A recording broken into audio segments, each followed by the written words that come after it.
মাম্মামকে নিয়ে আমি এই ঘরে বসে আছি। আর এই যে আমি এখানে কাজ করতে বসেছি, এই যে আমার কাজের জিনিস, আমি কাজ করতে বসেছি। আর মাম্মাম কিন্তু এখানে বসে আছে, মানে বসে আছে। তার বড় কারণটা হচ্ছে মাম্মাম এই ঘরে এসি চলছে বলে বসে আছে।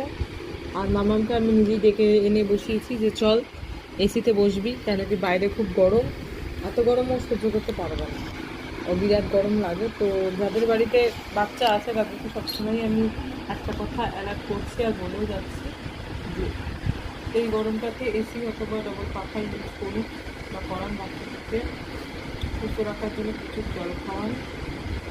আর অবশ্যই যে ধরনের ফল ওদের শরীরে ঠান্ডা রাখে, যেমন শসা, তরমুজ, এগুলো দিতে পারে। কিন্তু হ্যাঁ, পরিমাণে বেশি দিয়ে দেবেন না, আদর যত্ন অনেক বেশি দিয়ে দেবেন না, পরিমাণ মতন করবেন।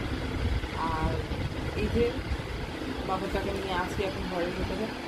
হ্যাঁ, এখন গরমকাল যেহেতু গায়ের মধ্যে একটু ইচিং প্রবলেমগুলো হচ্ছে, এটা হবেই যতদিন না পর্যন্ত একটু ওয়েদারটা সেইভাবে ঠান্ডা হবে, ততদিন কিন্তু এই ইচিং প্রবলেমগুলো থাকবে। কিন্তু আগের তুলনায় মামামের ইচিং প্রবলেম অনেকটাই কমেছে। ঠাম্মির উপর দিয়ে যেতে হয়, এক পিট্টি দেবো, একটা মারবো, একটা মারবো, একটা মারবো, একটা মারবো, একটা মারবো। ওর মানে মানে মুখ চুলকাচ্ছে, মুখ চুলকাচ্ছে, কেন চুলকাচ্ছে মুখ? আও আও আও, মানে আমার হাত, আমার হাত, আমার হাত।